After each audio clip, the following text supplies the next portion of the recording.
আজ আনুমানিক 2টার সময় যুবরাজনগর বিধানসভার অন্তর্গত জুড়কালভাট এলাকায় কালভাটের নিচে পড়ে যায় একটি গরু। সাধারণ মানুষ সেটাকে উদ্ধার করতে পারেননি। পরবর্তী সময় স্থানীয় লোকজন গরুর মালিকটি খুঁজে না পেয়ে ধর্মনগর দমকল বাহিনীকে খবর দেন। খবর পেয়ে দমকল বাহিনী ঘটনাস্থলে এসে পৌঁছায় এবং গরুটিকে উদ্ধার করে। ঘটনাটিকে ঘিরে এলাকায় তীব্র চাঞ্চল্য ছড়িয়ে পড়েছে। আজকে এখানে কি হয়েছিল? আজকে আমি কিছু আধা ঘন্টা 40 মিনিট আগে আমি দোকানে বসেছিলাম, তো আমার কিছু কাস্টমার এসেছে, কাস্টমারের গরু একটা পড়েছে। তো আমি সঙ্গে সঙ্গে ফায়ার ব্রিগেডের সঙ্গে যোগাযোগ করার পরে বলছে যে ওরা অ্যানিমেল রেস্কিউ টিমের কাজ ওটা। তো ওরা আমাকে নাম্বার দিয়েছে অ্যানিমেল রেস্কিউ টিমের। তো আমি অ্যানিমেল রেস্কিউ টিমের কর্মকর্তা যারা আছে তাদের সঙ্গে আমি যোগাযোগ করেছি। যোগাযোগ করার পরে বলছে যে ওটা গ্রাম পঞ্চায়েত এরিয়াও, তারা ওখানে আসতে পারবে না। পরে আমি আবার ফায়ার ব্রিগেডের সাথে কথা বলি। তো ফায়ার ব্রিগেডের যারা আছে তারা আমাকে এসডিএমের নাম্বার দিয়েছে। আমি এসডিএমকে 4 থেকে 5 বার ফোন করেছি, কিন্তু কোনো রেসপন্স করেননি আমার কলে। পরে আবার আমি ফায়ার ব্রিগেডে ফোন করেছি। ফোন করার পরে বলছি যে এরকম হয়েছে, তারা তো কোনো উত্তর দিচ্ছে না, আপনারা একটা জিনিসটা দেখুন। অথচ তারা এই জিনিসটা দেখার কথা নয়, এটা অ্যানিমেল রেস্কিউ টিমের দেখার কথা, কিন্তু বাধ্য হয়ে তারা আসতে হলো একটা গরুর প্রাণ বাঁচাতে। যাই হোক, অসংখ্য ধন্যবাদ জানাই ত্রিপুরা ফায়ার ব্রিগেড সার্ভিসকে, যারা গরুটাকে রেস্কিউ করেছে। ঘটনাটা আনুমানিক কতটার সময় ঘটেছিল?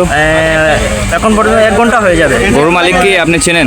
না, গরুর মালিকের সাথে আমি অনেক গ্রুপে দিয়েছি, কিন্তু গরুর মালিক এখন পর্যন্ত পাওয়া যায় না। ঠিক আছে, ধন্যবাদ। আজকে আমরা দেখতে পাচ্ছি যে এখানে একটা দুর্ঘটনা ঘটেছে। কি হয়েছিল ঘটনাটি একটু বলবেন?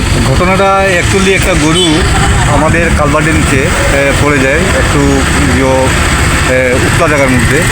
তো আমাদেরকে ওখান থেকে ফোন করা হয়েছে। তো ওদেরকে আমরা অ্যাডভাইস করলাম যে মিউনিসিপ্যালে এই একটা টিম আছে, রেস্কিউ টিম।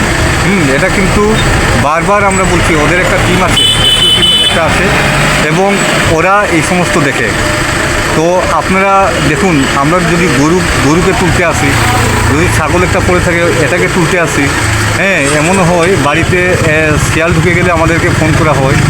তো এই সমস্ত কল অ্যাকচুয়ালি ওরা দেখে। কিন্তু আমরা যদি এমনিতেই আমাদের লোক খুব কম, হ্যাঁ, দেখতে পাচ্ছেন তো 3 জন লোক নিয়ে এসছি। তো এই ধরনের কলগুলোতে যদি আমাদেরকে কল করা হয়, তাহলে আপনারা বলুন যে যদি আপনার বাড়িতে যদি বড় আগুন লাগে বা কোন ধরনের বড় ধরনের ইনসিডেন্ট ঘটে, তখন লোক যাবে কোথায় থেকে? আমরা গরু তুলতে এলাম, গরুকে তুলতে গিয়ে যদি এই মুভমেন্টের মধ্যে যদি একটা মারাত্মক কোনো ইনসিডেন্ট হয়, হ্যাঁ, তো এটাকে কে দেখবে?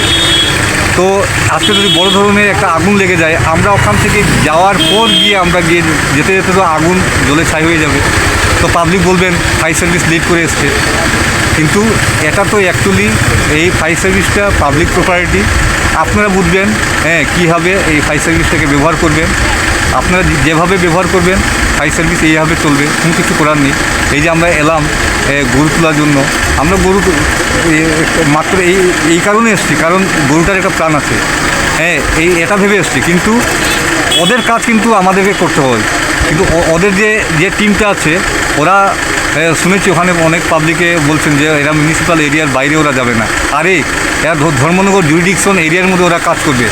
খালি মিউনিসিপ্যাল এরিয়ার মধ্যে তো পার্টিকুলার ওদের কোনো নেই। বাইরে কাজ, তাহলে মিউনিসিপ্যালের বাইরে যদি কোনো ইনসিডেন্ট হয়, এটাকে দেখবে কে? স্যার, আপনার নাম? আমার নাম রোমেন পাল, ধর্মনগর না? ধর্মনগর। ওকে, থ্যাংক ইউ স্যার।